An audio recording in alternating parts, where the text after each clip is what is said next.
பேரன்பு கொண்ட பெரியவர்களே, தாய்மார்களே, வருகின்ற சட்டமன்ற தேர்தலில் நம்ம சின்னம் அல்வா சின்னம், மறந்து விடாதீர்கள். சின்னம் அல்வா சின்னம். உங்கள் தலைவருக்கு வாக்களியுங்கள். ஏழைகள் இல்லாத பொன்னான தொகுதியாக வணக்கங்க. நாங்க கககபோக்கா கட்சியில இருந்து வரோம். இந்த முறை தலைவர் அல்வா சின்னத்துல ஓட்டு போடுங்க. தலைவரோட ஆசையே நம்ம தொகுதிய ஏழை இல்லாத தொகுதியா மாத்தணுங்க. அதாங்க, மறந்துடாதீங்க அல்வா சின்னம். அப்ப நாங்க வரட்டுங்களா? இல்லங்கண்ணே,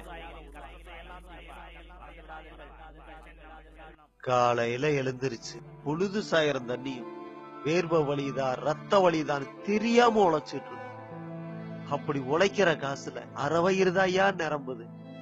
அப்படி உழைக்கிற காசு சொந்த காசா இருந்தாலும் கோயில இருக்கிற ஒரு பிச்சைக்காரனுக்கு 1 ரூபாய் பிச்சை போட கூட எங்களுக்கு மனசு வர மாட்டேங்குது. உங்களுக்கு மட்டும் ஏதி அவ்வளவு பணம் வாரி இறக்கிறீங்க. அப்படியே பணம் வேற கருப்பா இருக்கு. உங்க மேல உள்ள அக்கறையில் தான் என் தலைவர் செய்யறாரு. உங்க தலைவனுக்கு 5 வருஷத்துக்கு ஒரு தடவை தான் எங்க மேல அக்கறை வருது. கூடவே ஒரு பாக்கெட் சர்க்கரையும் வருது. என்னப்பா நீ ஏழைங்க ரொம்ப கஷ்டப்படுறீங்களே, காசு கொடுத்து ஓட்டு கேட்டா ரொம்ப ஓவரா பேசுற. ஏழைங்க கஷ்டப்பட்டு உழைச்சாலும் நல்லா தாயா இருக்கும். இதே அவங்க பணம் போய் உங்க தலைவனை 2 மாடி சேர்த்து கட்ட சொல்லியா?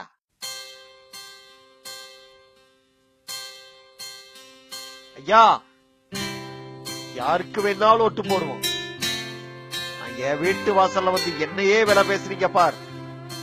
உங்களுக்கு மட்டும் தமிழா தமிழா நாளை நம் நாடே, தமிழா தமிழா நாடும்